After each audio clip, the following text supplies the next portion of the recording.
కరువు సమయంలో ఇస్సాకు విత్తనం వేశారట. అయితే ఆ కరువు సమయంలో విత్తనం వేసినప్పుడు ఆ సంవత్సరం 100 ఫలాన్ని పొందుకున్నాడట.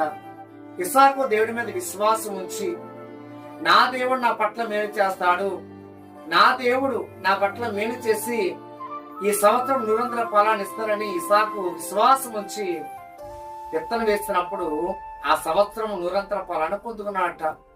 పిల్లరా, మనము కూడా ఇస్సాకు వంటి విశ్వాసం కలిగి జీవించాలి. మనము కూడా ఇస్సాకు వంటి ఆశీర్వాదం పొందుకున్న వారిగా మనం ఉండాలి. మనం ఎప్పుడైతే ఇస్సాకు వంటి ఆశీర్వాదం పొందుకున్న వారిగా మనం ఉంటామో, దేవుడు ఇస్సాకుని ఎలాగైతే ఆశీర్వదించాడో దేవుడు మనల్ని కూడా అలాగే ఆశీర్వదిస్తూ ఉంటాడు. ఇస్సాకుని ఎలాగే దేవుడు హెచ్చించాడో మనల్ని కూడా దేవుడు అలాగే హెచ్చించి ఆశీర్వదిస్తూ ఉంటాడు.